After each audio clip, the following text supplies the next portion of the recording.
All right, joining me now on Newsfighters is one of Australia's top comedians and satirists. You've heard him on the Chaser Report, one of Australia's best-dressed men, full stop, and he's just launched his own new weekly news comedy podcast called News Weekly.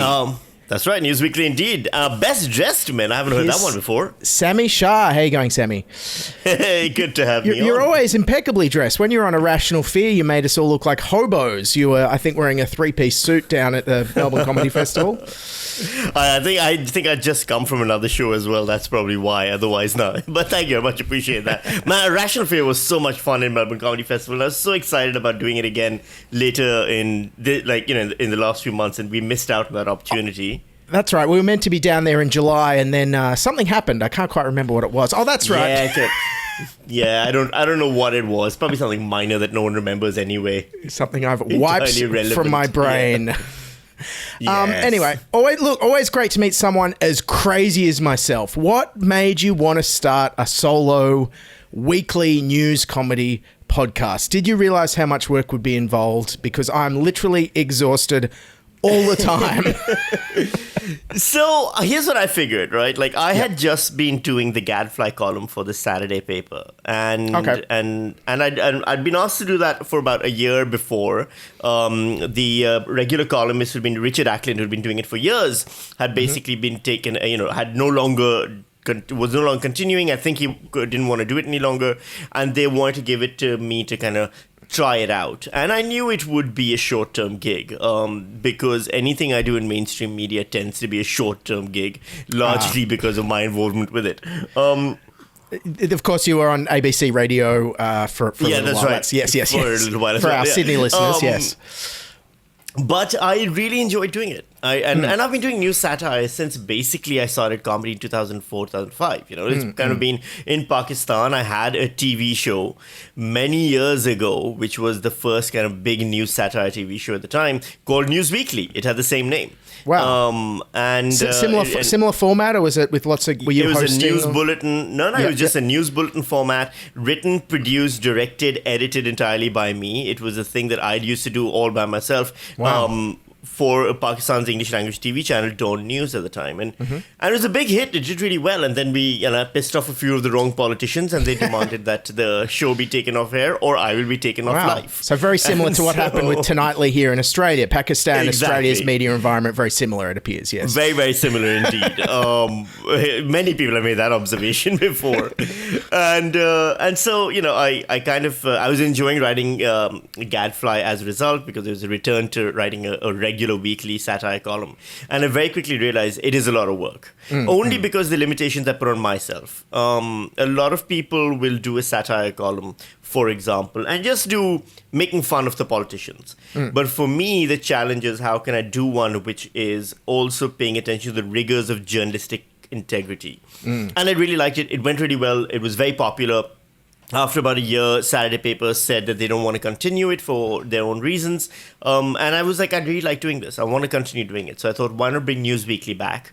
No one remembers the TV show, so it's fine. It's its own thing.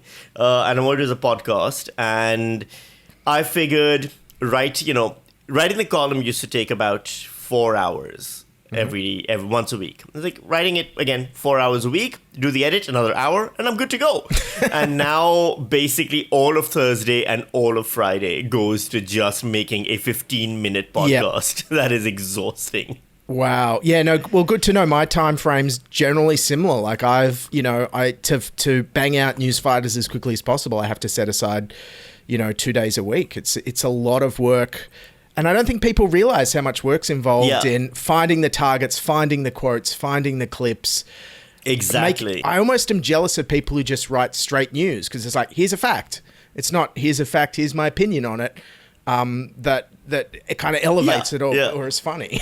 And also part of it is because we're playing in audio, you don't want it to just be your voice. So I want to break up my voice every 30 seconds, 25 seconds. So, trying to make sure that there's a sound bite in there, there's a shot, or there'll be music, or there'll be some clip that'll be farcical, or something breaking up the audio consistency. And then you have to find the right ones, and you have to, manage the levels. And probably the greatest thing that's helped me so far in my entire audio production, it's not Adobe Audition. It's not the good mic kit. It's not these XM4 headphones I paid way too much money for. It is a software called 4K video downloader. Yes. Yes. Oh same. my God. The fact that I can just copy paste a YouTube link into that, it rips the audio from the YouTube link, and I don't have to figure out each time how to rip audio from YouTube and everything. Oh my God, it saved my life so much. This is very inside baseball, I realize, for listeners. No, I love it. I love it because it's so rare to find. So many news comedy podcasts are just people talking, and they don't go for that journalistic integrity. Like having worked with on the Checkout and the Chaser and the ABC, I know if you misquote someone or put the wrong picture up, someone will sue you. Like we had a lot of, well, exactly. I'm not going to name names, Chris Kenny, but people would on the Chaser get us in trouble for that kind of stuff. So you have to have, especially I don't have the resources of ABC legal team behind us, and you're probably the same. So you have I don't think the ABC has the resources of the ABC legal team anymore either. I'm pretty sure they're crowdfunding as well. But no, it's exactly that. I like the description that Dan Illich of Irrational Fear gave the Newsweekly when he heard it. He said if Irrational Fear is Q&A of podcasting, Newsweekly is AM/PM of podcasting. And I really appreciated that. I was like, I guess that's what I was going for. I wanted a news bulletin. I wanted it to sound and feel like if you have not watched any news for the week, every Friday you download Newsweekly and it gives you a news roundup of all the major news stories of the week, local and international, and gives you commentary and satire and all of these things. In a 15-minute package, you're in and out, you're done. And do you have any specific topics you like to target, or are you trying to sum up the week generally? I interviewed Alice Fraser from The Gargle. She loves cryptocurrency, so she comes back to that all the time.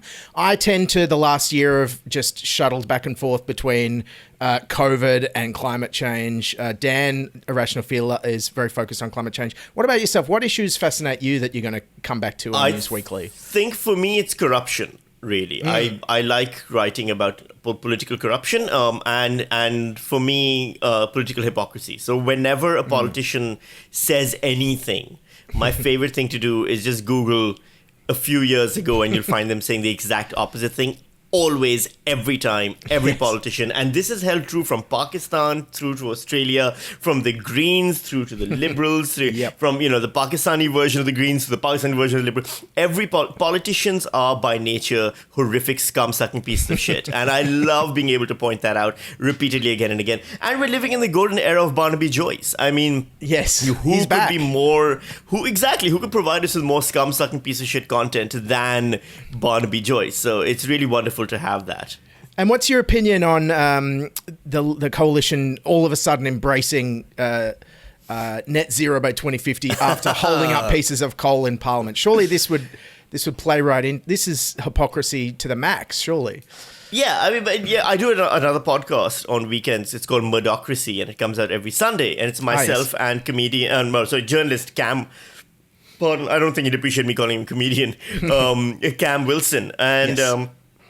We look at News Corp, just analyzing News Corp, analyzing the Murdoch news empire, and every week kind of talking about their behavior, cultural changes, etc. And this has been the big focus we've had for the last few weeks as well, is this sudden, oh my God, we love the environment and we think climate change is man-made and all of these things. It's political. In the end, it's all political. It's about winning the next election. Yeah. So once Glasgow's gone, it'll go away. You can see, one of the big differences, for example, that you can find is the UK announced their net zero by 2050 plan. And that was 1,868 pages long. Mm-hmm. It was detailed. It was legally binding. There was 5-year targets every year. All of these things.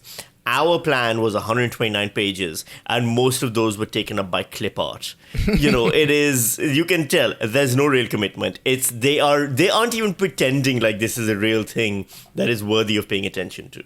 That's crazy. And I don't know if you saw another thing that grabbed my attention for hypocrisy this week. The Australian government is talking about introducing voter ID laws, and they're citing the fact that, now you've got a QR code in everywhere. You might as well just show ID when you vote. And it's like, no, I'm sorry. Having a cross sandwich at muffin break is a privilege. Voting is a right. Like, where has this come from? So Here's my thing, right? I come from Pakistan where voter ID is standard. You know, when you Okay. go to vote, you show your identity card. But it's not national identity it's not card. compulsory voting. Voting is isn't it? compulsory, right? Yes, it right. not compulsory, but you show your voting card and you get a little thing on your thing. When I went here to vote, I've only voted in one federal election so far because I became a citizen just around that time. And I was shocked that I could just rock up and say who I was and vote and no one checks anything. And I was like, I could have said any name. I could have voted anyway. I could It's have the said same with I was... Jetstar flights here. You can do that at the airport. You don't Right, have to- exactly. And so look, I completely understand why there's a level of outrage around this. And I think there is, you know, particularly when it comes to government overreach in terms of privacy, in terms of all these issues, we are on the losing side of a battle for so long now. Even with COVID, we've seen so much horrific overreach, even from the Labour government here in Victoria, with the police laws and the amount of power that the Premier is being given, all these things. Very concerning. This is another aspect of that. But also, I'm still trying to reconcile this with the idea that I thought this was been in place already, and when I went up to vote, I took my passport with me, thinking, Yeah, many people show their ID, and it's like you don't have to. Right, and so, but also, and I know they said what voter fraud. It's amazing we live in a country where voter fraud is minimal as far as we know. I think that shows that we can trust our fellow man. I think it shows the same reason, for example, I always get angry when people say someone is rorting, you know, we've got endemic rorting of the system when it comes to Centrelink. I don't buy it. Every time we do the research and the stats, we find that's 1 or 2% of the population or people on Centrelink are rorting it. Majority Australians want to work. Majority Australians like to work, have a sense of value when they work, etc. But at the same time, I don't know why this is such a big thing. And obviously, someone needs to explain it to me. I'm not seeing how saying, here's my driver's license or my ID card or my Medicare card or something to prove I am who I am when I go to vote is a bad thing, because it seems like that's just, precaution. I think, but if you've lost your driver's license or had a lot of people say they have their documents, if they're homeless, have their documents stolen off them. True. They should. I've had friends of mine who just lose their wallets all the time. You know, they should be allowed to vote as well. Yeah, absolutely. Look, I'm sure if the system's being put in place, all that should be taken into account. And there should be ways to manage that. Yes, absolutely. You shouldn't put in a system where the onus is on the citizen to prove their identity. If you're asking for identity to be proven, the onus is on the government to make it easy for a citizen to have identity in the first place, accessible. Absolutely. I don't know. It's because in the end, you have to keep in mind, it's this thing. Ivan Aristeguieta is a comedian from Venezuela, and he and I keep joking about this, about like how low our standards are for good governance. And so when everyone else in Australia is like, this is a tyranny and Scott Morrison's a dictator, and we're like, I don't know, things are pretty good to me. Like, I have electricity, the roads are fine, no cops shooting me in the back. Sounds all right. Yeah. All right, thanks for joining us on News Fighters. And just finally, you've got a new album coming out October 31st on iTunes and Spotify called Cuck. Quickly tell us, this is your Melbourne Comedy Festival show from this year, correct? That's correct. Why release it on audio? Is it because you didn't get to tour the country with it because of lockdowns, I guess? No, I always wanted to. I've already got 3 albums out on audio. Okay. And they were all comedy shows I did back in Perth, back in the day. And it's been a while since I released one on audio. I like listening to comedy on audio still. That's how I discovered comedy. In 2001, 2002, when I wanted to start getting into stand-up comedy, I used to download albums. Seinfeld's album, Robin Williams' albums. I downloaded these and I listened to them, and that's how I learned. Watching a comedy special was something I could do in Pakistan. And even now, a lot of times if I put a comedy special on Netflix on my phone, I just press play, lock my phone, put my phone in my pocket, and listen to it while doing other things. I like listening to comedy. So I was like, I want to do another comedy album. Also, I don't have $50,000 to make a comedy special and bung it on Netflix. So this is my only option of getting it out there. Perfect. No, I know during lockdown here, I loved listening to comedy albums on my daily walks. It was a great little escape. So yes, everyone check out Sami Shah's new album, Cuck, and plug us all your other socials. Where can people find you and News Weekly? News Weekly is available on all podcasts. It's spelled Weekly is spelled WEAKLY. That's the pun, but that should be available on all your podcasting platforms. Cuck will be out on Apple, iTunes, Spotify, everywhere you listen to music and audio as well. And yeah, you can find me on thesamishah.com. That's TheSamishah.com. Lots of my comedy podcasts are on there. My documentaries are on there. My books, excerpts and everything. And I have a Patreon, like everyone else on earth at this point. All of human economy at this point is people putting money from their Patreon into someone else's Patreon. So it's patreon.com/Sami Shah, SAMISHAH. Excellent. I'll have to transfer some money from my Patreon over to your Patreon. Keep the wheels of the economy, the 21st century economy moving. All right. Thanks for joining us, Sami Shah. Thanks very much.